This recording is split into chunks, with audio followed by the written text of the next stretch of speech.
nature, il arrive que des animaux ou des plantes se rendent pour vivre quelques services. C'est même parfois si important qu'ils ne peuvent se passer les uns des autres. Notre premier exemple se passe sous l'eau, au fond d'un petit canal tranquille. C'est là qu'habite un banc de petits poissons brillants appelés bouvières. Dans cette joyeuse bande cohabitent évidemment des mâles, que vous reconnaîtrez essentiellement à leurs yeux colorés, et puis, bien entendu, des femelles.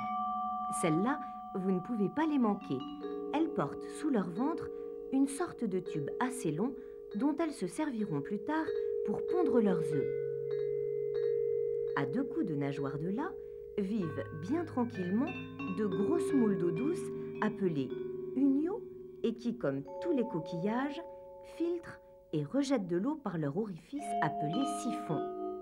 Jusque-là, me direz-vous, rien de bien étonnant. Mais savez-vous maintenant que la reproduction des bouvières ne peut se faire sans l'aide des uniaux? Voilà comment les choses se passent. Au printemps, chaque mâle de ces petits poissons essaie de prendre possession d'une moule, c'est-à-dire d'en faire le centre de son territoire.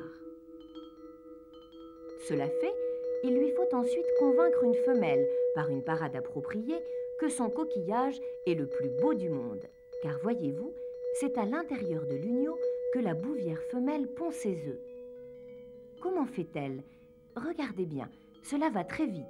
Elle introduit le fameux tube qu'elle a sous le ventre dans le siphon de la moule et hop, en un quart de seconde, les œufs sont pondus à l'intérieur. Ce qui est encore plus étonnant, c'est que la moule devrait digérer ses œufs. Eh bien dans ce cas, pas du tout.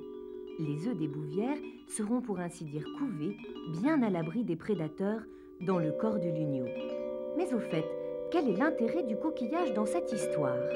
Eh bien, quelques jours après la ponte, naissent les petites bouvières. Et il semblerait qu'en quittant leur abri naturel, elles emportent avec elles les œufs de la moule. Les exemples d'associations existent également dans le monde végétal. Les lichens, par exemple, cachent un étrange secret. Ils sont faits, en réalité, de 2 plantes fort différentes, une algue et un champignon. Dans cette étroite alliance, appelée symbiose, l'algue apporte la matière organique, tandis que le champignon fournit les sels minéraux, l'eau et certaines protéines. Il n'en faut pas plus à un lichen pour vivre, même accroché à un rocher.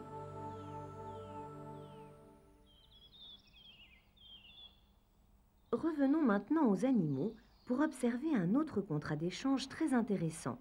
Voici une colonie de pucerons. En temps normal, les pucerons sont très souvent attaqués par différents prédateurs, comme les larves de coccinelle ou les asticots d'élégantes mouches appelées cirphes. Chacun de ces forbans dévore environ 1500 pucerons durant les quelques semaines de sa vie larvaire.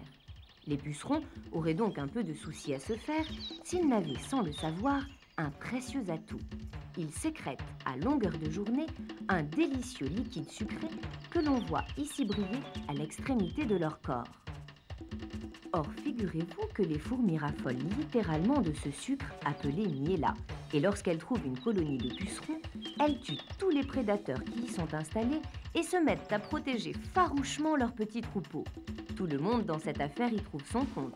Les pucerons sont en sécurité grâce aux fourmis et les fourmis prennent chez les pucerons le sucre dont elles ont besoin.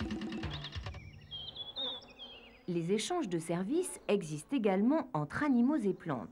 C'est le cas par exemple de certains arbres fruitiers et des insectes comme les abeilles. En butinant le nectar offert par l'arbre, les abeilles se chargent de pollen qu'elles transportent ensuite d'une fleur à l'autre. Elles améliorent ainsi la fécondation de ces fleurs qui est nécessaire à la reproduction et à l'apparition des fruits.